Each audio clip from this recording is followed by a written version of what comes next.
Are you sitting here and saying that the reigning two-time league MVP is having his numbers padded? You heard what the hell I said. Love Perk. I strongly disagree with this. Your best player on the floor has 8 games where he has single-digit shot attempts. Make that make sense to me. Nikola Jokic does not care about stats, does not care about averaging a triple-double. Nikola Jokic, I hate to tell everyone, doesn't care about winning MVP. And I want to tell the Denver fans, I am not associated with Kendrick Perkins' pace. If you ask anyone that's been around him, he doesn't fight the game.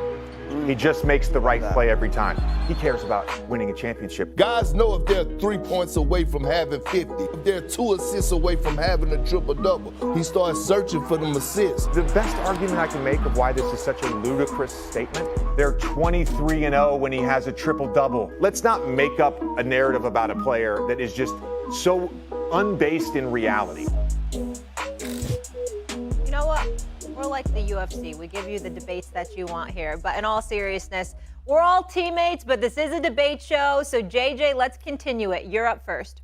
I'm going to go ahead and apologize to Perk because I know that he doesn't like advanced stats, but often advanced stats inform us. They provide insight. They often reinforce what we see. So they kind of complement the eye test. I know you're an eye test guy and you don't like advanced stats, but I might use a few here. I just want to react because I didn't hear this. The idea that his teammates shoot good or bad shots. So Second Spectrum, wonderful company, they installed tracking cameras in every arena 10 years ago. And their technology has evolved. And one thing we've learned from that is we can actually track which players create good shots for their teammates. And Nikola Jokic is top 5 in shot quality created. So if you watch them play, Perk, and I know you do, sometimes you might not stay up late on the Mountain Time Zone, but if you watch them play, when he's deciding whether or not to shoot or score, he's often making a read, because that's what good basketball players do. They make reads. So if he's getting a double, he's going to kick. If he sees the help coming too early, he's going to swing it to the corner. It's a good pass. What's the most efficient corner 3 in basketball? It's a corner 3. Look, Perk, I want to touch on something that they didn't bring up. This idea that Dirk and Steve Nash were favored to win the MVP because they're white. First of all, you stop short at 1990. That was your cutoff point for players to win MVP not in the top 10 in points per game, which is a stupid stat to judge MVP on. This isn't middle school. 1990, Magic won it. 89, Magic won it. 87, Magic won it. 87, he was 10th. 89, he was 15th. 90, he was 18th. Okay? We judge MVP year to year. You also said the criteria or the goalposts change year to year for certain players. No, it doesn't. We vote on the MVP. Hold on. We vote on the MVP based on that season. We vote on the MVP based on that season. It is a regular season award. Previous playoff runs have nothing to do with it. It's a regular season award for the most valuable player. And we can measure that, Perk. So maybe voters have gotten smarter. I want to talk about Dirk and Nash real quick, and I'll let you jump in. Dirk Nowitzki led the league in win shares in both 06 and 07. Led the league in offensive win shares in both 06 and 07. So, yeah, he wasn't top 5 or whatever he was, top 10 in scoring his MVP season. The Dallas Mavericks were 67-15. They had the best record in the NBA. In 05, Steve Nash was the driver of the number 1 offense in the league, a team that jumped 20 wins and had the best record in the NBA. In 06 to me is one of the weirdest MVP seasons ever. You could make an argument Nash probably shouldn't have won it, but he was still the driver of the number 1 offense in the league. The 2 best teams that year, the Detroit Pistons, 64 wins, the San Antonio Spurs, 63 wins. Guess what? They didn't have their top scorers weren't in the top 20 in the NBA that year. So that was just a strange season. You could have given it to Kobe. You could have given it to Shaq. You could have given it to Tim Duncan. They gave it to Steve Nash. It's not because he was white. It was just a strange thing. It was just a strange. But why did you cut it off at 1990 though? Because that was convenient. That was convenient. I'm just saying. Hold on, time out. It was just a strange thing that it just happened. It was just a strange thing in 2006 when Kobe averaged 31, when he was playing with Kwame Brown and Smush Parker. And what It was the just a record that year? strange 42 and thing. 40. They were 42 and 40. So Let him speak. Was he the most valuable player? They made the playoffs with that roster. You take Kobe off that team, they probably win 8 games. Okay, so let's make that very, very clear. Now, since you want to talk about when I was saying and preaching about moving the goalposts, the reason I asked that question was for the simple fact that what I'm saying is I don't know the criteria no more. I don't know if it's because it's the number 1 seed. I don't know if it's the number 6 seed. I don't know how you judging it. Is we judging off of advanced stats or who's the most valuable player? You take them off this team. We don't know. We don't know, but we do know this. Since you do want to bring it up, we do know this, that when it comes to MVP voting, 80% of the voters are white American. 20% are others. I know that stat.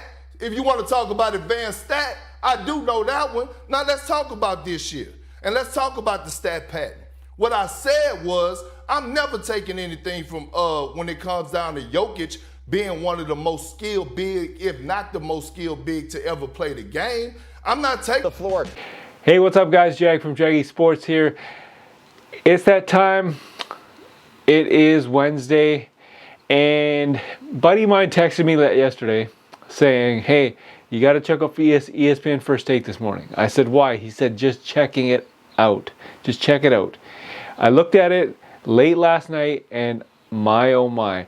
The hottest take on First Take I have ever seen in a long time. And this is all a reflection of what transpired last week. Now, I posted a video on this last week saying that Kendrick Perkins implied that what do Steve Nash, Dirk Nowitzki, and Nikola Jokic have in common? And, he goes, I'll let you marinate on that for a second. This is all to do with stat padding. So basically he implied that, as per JJ Redick, this yesterday's video, JJ Redick said this, he goes, you're implying that all white voters are racist. And obviously Kendrick Perkins took offense to that, saying that no, I'm not. And it just spiraled out of control from there. I thought we were talking about stat padding. I thought this conversation was about stat padding. And then this spiraled out of control. Charles Barkley went at him. This was like the entire world is hung up on this Ja Morant situation. And then yesterday, I think nobody thought about Ja Morant and his situation because everybody was talking about this hot first take. It's incredible. It's very heated. And, I just couldn't believe it. I am stunned at how heated this actually got. JJ Redick says, you're implying that all white voters are racist. And then he brings up all the Caucasian players that got the MVP. Stephen A. Smith brings up after the fact that, Steve Nash shouldn't have got the award in, I think it was 2006 when Kobe and Shaq were like deserving of it kind of thing. I don't think that played into a lot of the factor yesterday, but it just, like I said, it got very heated. And to be honest, it got really heated when JJ Redick said the problem with First Take is they play these narratives. And then obviously Stephen A. Smith chimed in, Molly chimed in. Like I said, I've watched a lot of First Take episodes. I've never seen something like this. Again, if you haven't seen it, rewind this video again. I must have watched it 3 times yesterday. It was that damn heated. Like, I had to see it again and again and again to make sure I didn't miss any points. And it was, I don't even know what to say, right? Like, yeah, it's the whole world's going crazy about this topic. You know, I didn't think that race was to be brought up into this stat padding. I thought it was just about stat padding. That's it. But, and again, I don't think Nikola Jokic is stat padding, right? Russell Westbrook, I don't think he was stat padding during that time in OKC, but you know, that's just my opinion. But it is what it is. And for stat padding for Nikola Jokic, you know, if he gets a triple-double, they win. That's what it is. So it's crazy.